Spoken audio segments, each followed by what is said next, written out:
I'll go ahead and give it just a couple more minutes so that way we can get everybody on this thing.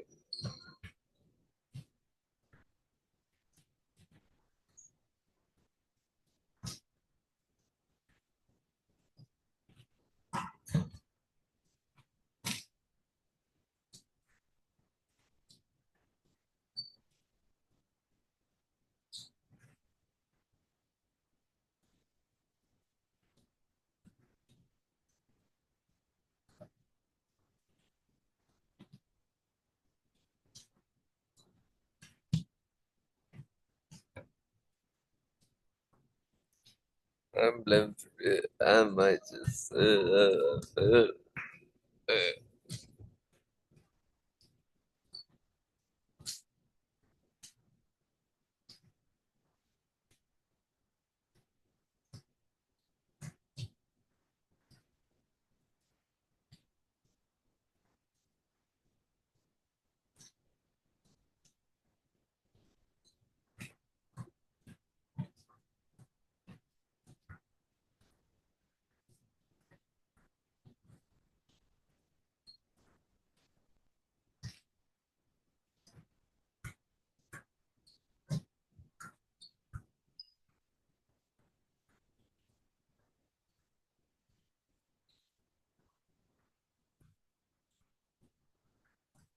All right, let's go ahead and get started, y'all. Can everyone hear me? You can put like a thumbs up or unmute your thing real quick. Yes. Okay, thank you.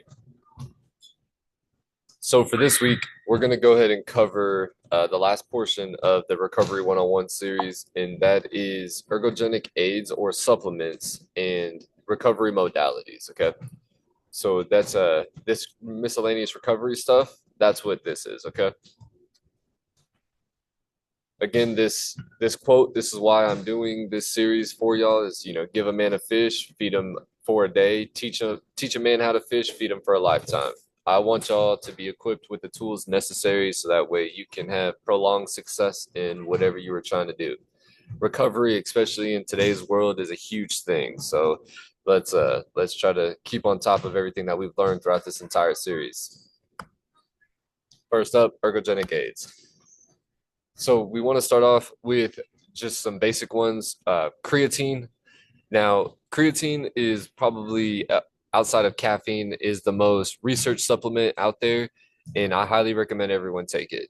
I know that a lot of people think that that's associated with extra water in the body. It actually has more to do with the cycle of glycolysis, right? And so with that, creatine goes into that cycle and it helps create ATP or energy more efficiently. That in return is going to lead to a little bit of water reduction, but that's not what it really does. Okay. I Research shows that 5 grams every day is beneficial. Now, research is starting to show that anywhere from 10 to 15 grams can be as well, depending on if you're eating, red meat, things like that. If you're not, then yeah, five to 10 grams every day, no matter what, is a good one. Don't listen to the loading cycle. It's telling you to do 20 grams per day. Don't worry about that. Just do 5 to 10 grams every day, and you never have to worry about cycling off of it. Okay.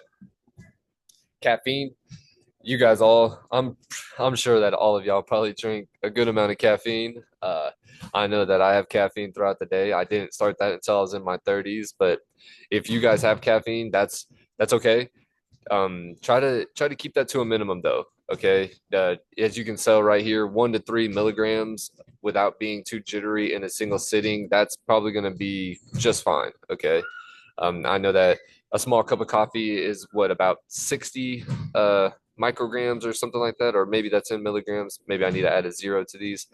Um, but yeah, then from there, I know that most energy drinks is about 200. So yeah, 200 milligrams is quite a bit. Okay. Sorry, the 1 to 3 milligrams per kilogram. So that's something that's why that is that way. Okay.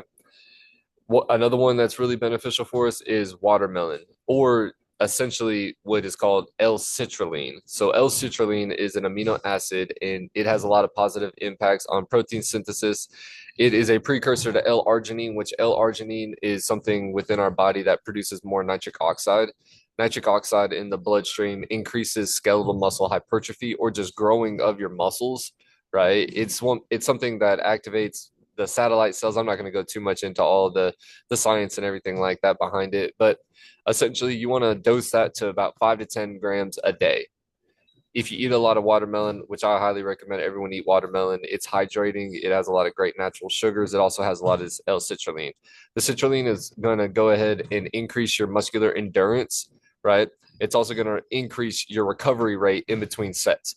So essentially, the reason why a lot of times we have you, or I have you rest in between, sprints, or whenever you're coming in here in between your heavy sets or anything, it's because what I'm trying to do is I'm trying to get the body to reproduce energy. By it reproducing energy, you're going to be able to do the next set better. Without any rest, then it's gonna take away from the next set, especially whenever we start to get heavy or we're going max velocity with our sprints. Yeah, you want to recover that ATP so that way we get the most out of the next sets. Okay. Another one I highly recommend is magnesium. Most people are magnesium deficient, and magnesium is actually responsible for over 300 responses in the body. All right. It helps with your hydration. It's lost through sweat. And one of the biggest things that I've seen from it is it helps with relaxation. I know that with me, whenever I take magnesium before I go to sleep, I have better sleep than if I don't. You also have a lower chance of muscle cramps, and then it's also mood enhancing. All right. So, especially if you notice that you have a lot of mood swings throughout the day, then magnesium is something that can be very beneficial. I put over here magnesium magnesium glycinate, because that is the most bioavailable source of it in comparison to all the other ones. I think there's a magnesium malate, a magnesium citrate. Those are still good forms of it because our body has different types that it'll intake, but the glycinate is the one that'll absorb the best within the body.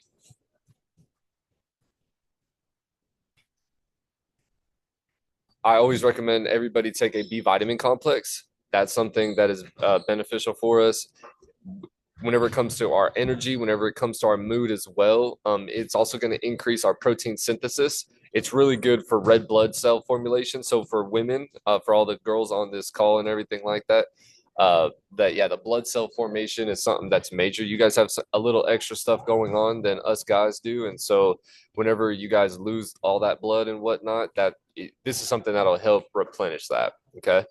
EAAs are essential amino acids. So I'm sure that all of you have probably heard of BCAAs.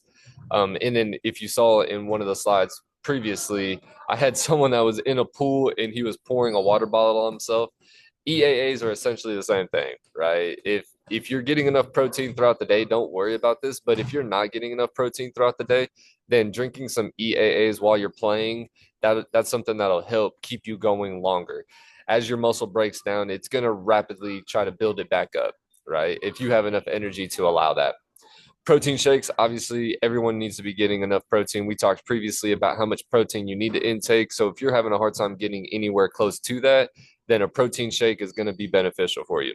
A protein bar as well. If you need to just grab a snack and go, that's something that's going to help. Okay. Beetroot juice. This is another one that increases nitric oxide within the body. We want to try to keep that nitric oxide a little bit higher. Again, it helps with a lot of different processes. And so that we want that. It's going to decrease inflammation. So whenever it comes to recovering, like we talked about again, is the muscles break down, the body breaks down. And so whenever that happens, an inflammation response happens. Beetroot juice is going to help decrease that inflammation so that way you can recover faster. Also, it's going to help decrease exercise-induced muscle damage. So while you're working out, again, we damage the muscle, we damage the organs, we damage a lot of things for it to build back up better than what it was previously. Beetroot juice is going to help decrease that in the moment so that way we can get more out of the session. Tart cherry juice, or just cherries, another really good one. It has a lot of anti-inflammatory properties. It's an antioxidant, which is also going to decrease inflammation. decrease pain perception. So that's a big one because whenever we're in here, if you've ever worked out with me, I'm sure that I've probably put you into a situation to where while you were lifting weights, it started to hurt pretty bad, right? Or just a good burn or something of the like. This is something that's going to help decrease that pain perception. So that way you're able to do more in the moment. Okay. Something like 8 to 12 ounces or 1 to 2 ounces of concentrated tart cherry juice, because they make both versions of it twice daily for at least 5 days is going to help increase all those things that we just previously spoke about. With the beets, 0.75 liters to 2 liters daily, that'll be a good one. And then with glutamine. So glutamine is another one that's anti-inflammatory. It's going to reduce your soreness. It's going to improve your muscle function, essentially because of the processes going on. It's going to do a lot of good. Okay. If you want to do something like glutamine, which is also another amino acid, then that's going to be close to about 0.3 grams of kilograms. So your body weight in kilograms. How you calculate that is you will take your body weight, divide it by 2.2, and that's going to be your weight in kilograms. Then you'll take that, you'll times it by 0.3, and that's what you'll take a day in glutamine. Now, glutamine is a little bit of a different subject because our bodies naturally, if it needs to, it'll take a lot of the proteins that we already intake. So steak, chicken, eggs, and what it'll do is it'll actually break it down and form glutamine out of that. So it's not an essential amino acid, but it's still an amino acid. What I mean by essential amino acids are you got 9 essentials that you need in order to create a protein within the body. So the 9 are what you consider essential amino acids, which is what that EAA is. And then you have the rest that aren't essential because our body will break down those 9 and create the other ones if it needs to. All of these are, again, they're really good for different things going on within the body. Glutamine is going to do muscle function. The EAAs are mostly just going to try to build it up, kind of like a whey protein shake. Shilajit. So for all the guys on the call, if we have any guys on this call, Shilajit is a very good one that has a lot of great antioxidants in it. All right. So the biggest one that I see out of Shilajit is fulvic acid, and fulvic acid is something within our body that will lower blood glucose. It will relieve fatigue. It'll enhance our production of ATP or just energy. It has a lot of good stuff going on there, and you want to stick to about 200 to 500 milligrams per dose of Shilajit. Shilajit is also really good for getting the blood flowing. So if you have hard circulatory problems or just things that are going to take away from circulation within the body, Shilajit is something that's going to help with that. We all want to take in vitamin D. We're not out in the sun enough. Us as humans in today's world, we don't get out in the sun near enough. So we need to get out in the sun a lot. And if you're not, then vitamin D is something that's going to help with a lot of, like bone formulation is the biggest one. So if we stick to about 2.5 grams to 10 grams a day, that's something that's going to help you. Okay. Daily collagen. So collagen is a different form of protein. I personally like collagen over all the other forms of protein. One, I can't have regular whey protein or whey isolates or anything casein protein. But two, it's also because collagen has added proline, which is another type of amino acid, and I think it's also methylene. It has extra methylene, and those two amino acids actually help grow back tendons better than regular protein does. If we look at research done by Jill Cook and Keith Barr, they are at the forefront of pretty much everything tendons, collagen production, and things of that nature. So if we look at things that they've done, if you get about 15 grams of collagen and you mix that with vitamin C, you will get tendon stimulation of upwards of 150% in comparison to without it. So what I mean by that is whenever we come in here and we lift heavy or we do isometrics or anything like that, we're breaking down the tendon. Well, if we go ahead and intake collagen, 15 grams of it with vitamin C about an hour before we do that, then we can get upwards to 150% rebuilding. Okay. So whenever it's rebuilding, we want that. Okay. Not only that, it's also going to increase the turnover of the tendon. And so if it's one thing that, I've learned about tendons is the turnover is slower than a muscle. So you know how whenever we break down a muscle, 2 or 3 days at most, it's pretty much back to normal. It's not sore anymore, anything like that. Tendons are different, right? Tendons, the turnover is slower, so building it back takes slower. This will help increase the rate as well as what is being built back. Fish oil pills. I always recommend fish oil for all of my athletes whenever they first start. Fish oil, multivitamin. Um, what else do I usually do? Fish oil, multivitamin, creatine, and then a whey protein supplement. With fish oil, you want to stick to omega 3s. Don't get me wrong, sixes and nines are good, but omega 3s are the big fish there. If you want to get that from a fish source, then salmon is probably the best one. And you want to go with wild caught salmon, not what is it? The farm raised salmon. Farm raised salmon is completely different than wild caught salmon. Same with all the other fishes, okay? But so by getting omega 3s, we're going to increase our anaerobic endurance. So anaerobic means that you don't need oxygen. So whenever we're sprinting, our body actually taps into what's called the anaerobic endurance system. And that is something that it doesn't utilize oxygen in the way that we think. Okay. Yes, our body needs oxygen to function and everything like that. But at a certain point, whenever we need to do something in a really quick burst, it doesn't really need that much oxygen to allow the movement to happen. A short sprint is one of those. Okay. And so by intaking the omega 3s, we're going to increase our repeatability. Whenever we're on the volleyball court, football field, things like that, that's what energy system we're using is the anaerobic, not the aerobic. Whenever we get into like a marathon or anything that's past about, what is it? I think it's 10 seconds. I really think it's about 6 to 9 seconds. That anything past that is whenever you start to bridge into more of the aerobic system, and then you move on into the glycolytic system. Okay. So with that, you're going to get better muscle recovery. You're going to get less post exercise responses. So what I mean by that is soreness, right? So fish oil is going to help decrease your soreness. There's something called DOMS, delayed onset of muscle soreness. This is going to help limit that. It's going to decrease the inflammation, which again, we want to decrease inflammation as much as we possibly can. Another one is beta alanine. Well, so with the fish oils, 1 to 3 grams daily is going to be very beneficial for you. Last one is going to be beta alanine. So with this one, it helps with the aerobic system and your aerobic threshold, meaning that you can, let's take a 400 for instance. Whenever you're sitting there and you're running for about 50 seconds to a minute. Okay, so beta alanine is going to help increase that threshold, so that way you can go and do an event like that better. All right.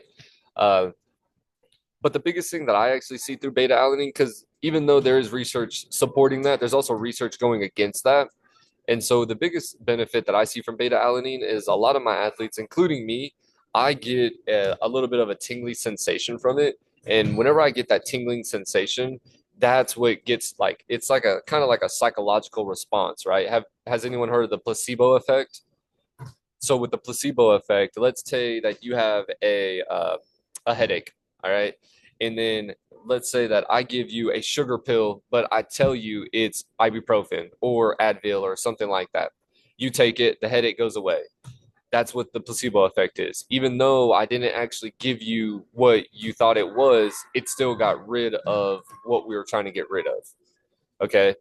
I can go into detail about how there's what's called sham surgeries where doctors will put you to sleep and act like they're having surgery on you whenever they actually don't. And then they just create a scar on you or like an incision on you without actually doing anything.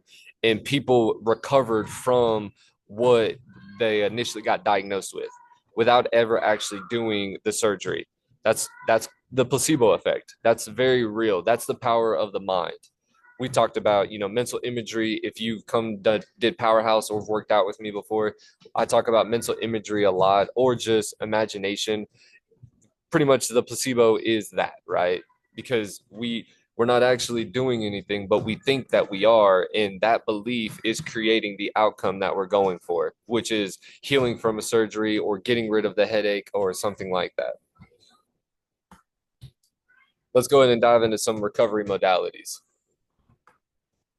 I want to start off with this graph right here. Okay. So if we look over here to the right, we have everything that's in the green. We have high quality bed and mattress. We have low stress, job and life. We have well planned load. We have quality nutrition, improving aerobic fitness. We have hydration, sleep, right? Let me move this a little bit. A day off doing nothing. That's actually beneficial for us if we ever do get time to do that. Sunlight is a big one. Meditation, breath work, movement, all of these things. If you notice the line graph itself, it goes cheap to expensive, harmful to beneficial. If we stick over here to the green, which is essentially the foundation, right? Like what we talked about previously, the foundation of the skyscraper or pyramid, whichever one I have going right now, then we want to go ahead and get the quality nutrition, everything like that. Now, from there, we have other things that we can do that are going to be beneficial for us also, but not until the basics are covered. Okay. The time in nature should be in green. That's just my personal opinion. From here, though, if we look at the yellow stuff, we have music, socializing, supplements, hydrotherapy, massage therapy, extreme temperature exposure, or just a sauna. A sauna is a really good one for that. Normatec boots for so compression. To me personally, cryotherapy, there is some benefit to it, but I don't think that anyone on this call should even worry about that. Okay. And then if you notice over here in the red, we have pollution, alcohol, excessive screen time. I'm not judging you or anything, but we're all guilty of this one, excessive screen time. We're not built to be around screens like we are. And so we're still learning how to adjust to that. Poor nutrition choices, letting stress get to you. I'm not going to sit here and act like I'm perfect. Sometimes I definitely let stress get to me. I'm still learning, especially I'm sure, Mel, you can probably relate to this one. As we start to get older, we get more and more stress put on us. We think we have a lot as kids. And don't get me wrong, you guys probably have more than what we did whenever we were kids and whatnot. But yeah, as you start having kids of your own, you start businesses, you go off into what quote unquote the real world. Um, yeah, stress will definitely start to get to you a little bit. So having all of these strategies in place and starting to practice them now are going to be beneficial for you. Okay. Low quality bed and mattress. That's something we spend a third of our life on our mattress. So I highly recommend you go ahead and spend some money on a high quality mattress. So that way you get quality sleep out of it. And then another one is anxiety, right? Anxiety is bad for us. And how do we, a lot of the times I know that you've probably heard of, the quote, anxiety is whenever you live in the future, right? If you're constantly thinking about the future and not focused on the present, anxiety usually tends to happen. Another way that anxiety happens is if you're not prepared for the moment that you're putting yourself into, right? Let's say it's a test. There's anxiety can definitely start to be at an all-time high if you care about the grade that you're getting in that class and you didn't prepare well. Now, if you did prepare well, then you probably are going into it with a lot less anxiety. Another way that you're going into it with less anxiety if you didn't prepare is if you just don't care, right? And so that's something that I actually try to put on myself is care about what I'm doing on the daily, so that way I prepare to the best that I possibly can. The more and more that I prepare, the less anxiety creeps in on me. It doesn't matter what's going on. We talked about the flow state, right? How if we have too much pressure on us and it's kind of boring, then we're going to shut down, right? If we have a little bit more pressure on us and it's not near as boring, we're probably going to start getting a little bit of anxiety. If we have a lot of pressure and it's something that excites us, it's probably going to give us anxiety as well. So how can we channel those things? We talked about multiple things in the past, breath work, staying in the present, meditation, which is a form of breath work essentially. Massage therapy is another one that's really good. Hydrating well, sleeping well, a low stress life, right? These things are going to be beneficial to reduce anxiety, reduce stress. Also, staying off our phones. Okay. Here's a more in-depth situation. This one is going to cover, don't worry too much about the blue circle. That's more for me, honestly. I'm a little bit more advanced at some of this stuff. But if you look at the light blue circle, So if the symptoms is you're fatigued, you're really tired, you're lethargic, you have heavy legs, well then these are going to be really good recovery strategies for you. Optimal nutrition, low mechanical exercise, or just getting on a bike, right? And doing what's called zone 2 training, or keeping your heart rate just a little bit up but not where it's freaking, your heart's pounding onto your chest. Optimal sleep, the pneumatic compression boots, so like Normatec boots, to where it's constantly pumping into your legs, hips, or they even have arms ones. Heating, so going into a sauna is something that's going to be beneficial for those things, as well as compression garments. I highly recommend, if you don't wear compression garments as of right now, like just compression shirt, shorts, something like that. That's something that's good. I know that a lot of the times we look at the NBA athletes in NFL and things like that, and we're like, oh, they're just doing all that stuff because it looks good, right? It adds a little bit of extra drip. No, there's actually a lot of research behind those things, and it's something that's beneficial for performance. So that's actually where it started, and then it started to turn into more of a fashion type of thing. So down here, if you're in pain because you have some structural damage, or you have muscle soreness or tightness, okay, well, optimal nutrition obviously is going to be a really good one. Foam rolling and some mobility work in the gym is going to be good for you. Optimal sleep, and then this one right here, it says that we should. Sorry, if I can move this thing. Cold water immersion.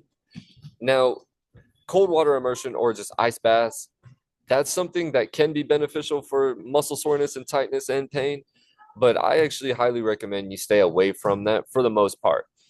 Now, where this can be beneficial is if you have two games, or you have a full weekend of a tournament, you just had 3 or 4 games on Saturday, and then you have another 3 or 4 possibly on Sunday, then after that Saturday, doing cold water immersion can be beneficial for you. It's going to stop a lot of the, recovery process. It's also going to stop a lot of the inflammation, and it's going to make it to where you do feel better for the next day. Now, I don't recommend you do it after that second day or your Sunday, because then again, it's blocking your natural recovery responses. So since it's blocking that, your muscle isn't growing back in the way that we want it to. It's not really adapting in a positive manner. It's staying more neutral. So if you need to feel better the very next day, yeah, go ahead and do something like that. But if you don't and you have time to be able to recover and whatnot, go ahead and skip all of that and let your body do what it's going to do. Eat a bunch of food, sleep well. That's going to be more beneficial. Over here we have, lethargy. What lethargy is brain fog, essentially, right? It's like no matter what, you can't get motivated. You have brain fog. It's hard to stay focused, right? Um, some more is heavy legs, staleness. That's kind of like lethargy in a lot of ways. And then overall fatigue. Okay. So overall fatigue, if you're constantly feeling tired and whatnot, then we can always get a lot of great stuff out of, optimal nutrition, optimal sleep. Again, we want to start with the basics first, then move on. Rest the body. So shut down for a couple of days, right? Don't worry about trying to do too much. Go on a vacation, right? I know. I need to practice what I'm preaching right now, right? And then so from here, the whole body cryotherapy. Again, I'm not the biggest fan of cryo. Go ahead and go experiment with it though. I know that a lot of people they really do like that, and they think that it does benefit them. I don't know if it's a placebo effect or if it's actually doing that. Research is kind of, it goes a bunch of different ways on it. So I highly recommend, this is why I always tell all of y'all, if you come and train with me, is experiment with stuff. See if it does work for you and if it doesn't. Everyone responds differently to different things, and so you want to take that into account. And if you just 100% believe that cryotherapy is going to do you justice, heck, that again, the placebo and belief are that powerful that it probably does, right? That's a big reason, the belief thing, right? That's a big reason why a lot of people do end up going and trying these things, is because if you just 100% believe I mean, it's going to be hard to overcome that. And then up here to the top left, staleness and poor quality of sleep. From a psychological and a cognitive standpoint, right? So that's more of your brain, honestly. Well, then a massage is something that'll be very good because that's going to help you relax. It's essentially like meditation, Now I know that a deep tissue massage and whatnot, it doesn't feel like meditation in the moment. They're breaking you down. They're really digging into you, and it hurts, especially if you have tight muscles. It hurts a lot. But afterwards, there is a very calming effect to that. And then once you start to feel better, you start to respond in a better way. Obviously, rest, optimal sleep, and then again, experiment with that cryotherapy.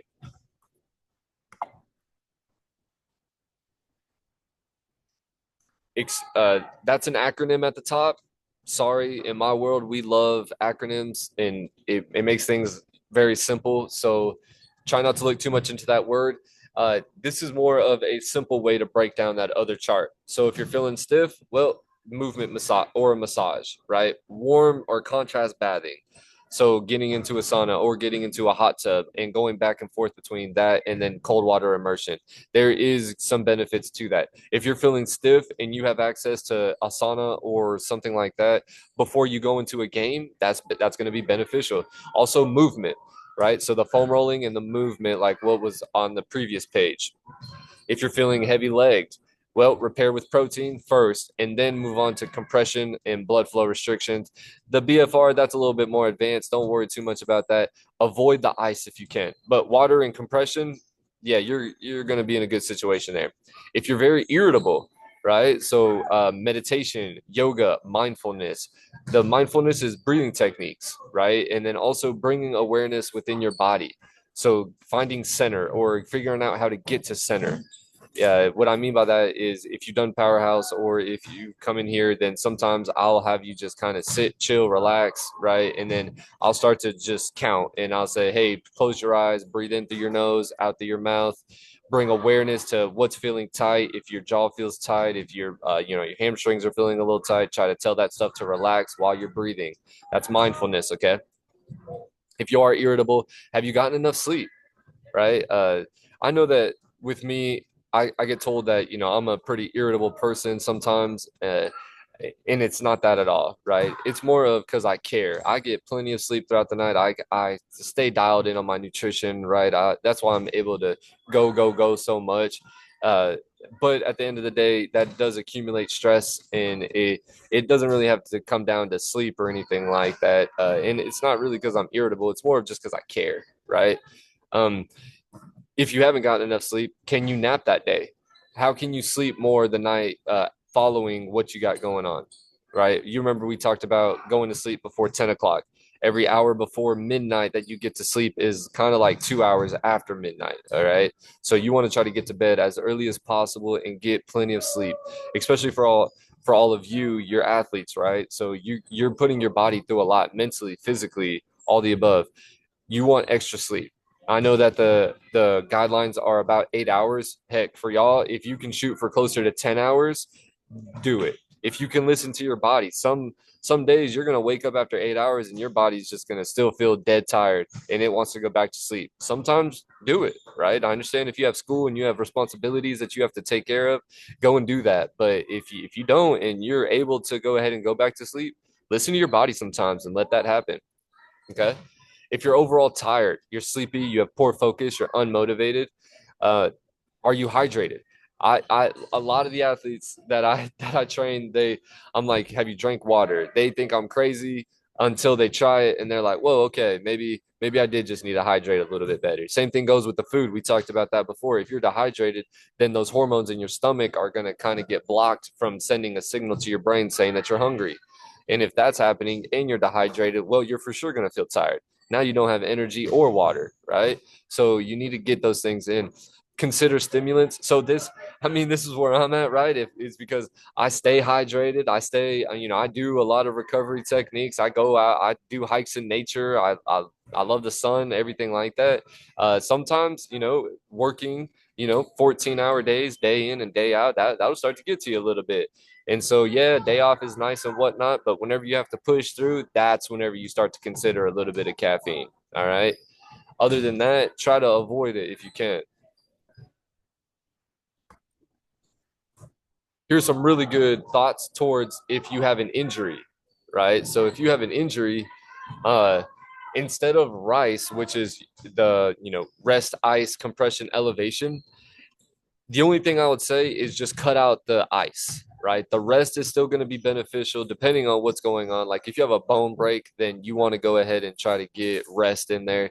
If you tear a ligament, though, or if you tear a tendon or something of that nature, then that's a little bit different, right? You want to get blood flow to that situation as fast as possible because that's going to help it heal. Okay. If we just completely rest it and not do any type of movement or anything, it's not going to be near as beneficial. We for sure want to protect the area. So sorry, this is where peace and love comes into play over rice. Okay, so you want to protect the area, whether you put a boot around your ankle or if you put a sling around your arm if you have something going on with your shoulder. You want to protect it the best that you can, especially for the first few days after the injury.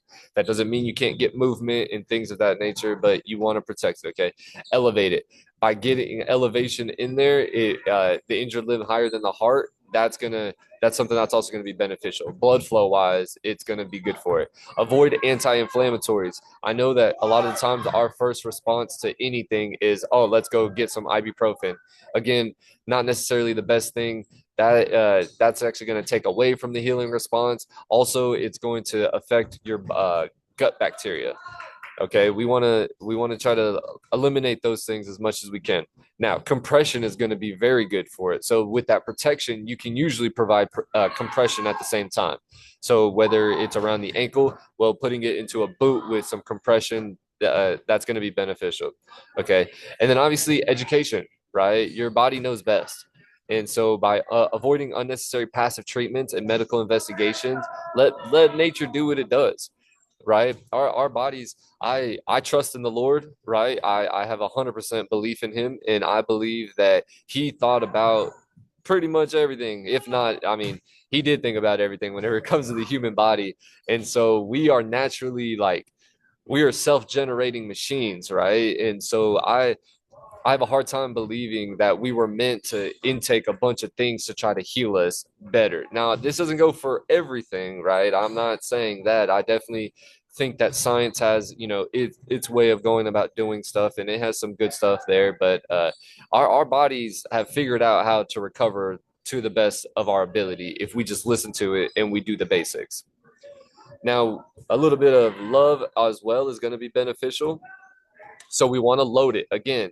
We want to go ahead and get movement into it. Optimism towards the situation. Belief is something that's very beneficial. And then vascularization. Okay. So choose pain free cardiovascular activities. Again, get on a bike, something like that. Now, this recording is going to end. And same thing with this call. Thank you guys for getting on here. This is the end of it as well. That's why I was trying to hurry up and speed through it for this last little bit. Here's some people to look up if you would like to. And then here is a bunch of research articles that put together all of my thoughts towards why I choose the modalities that I did.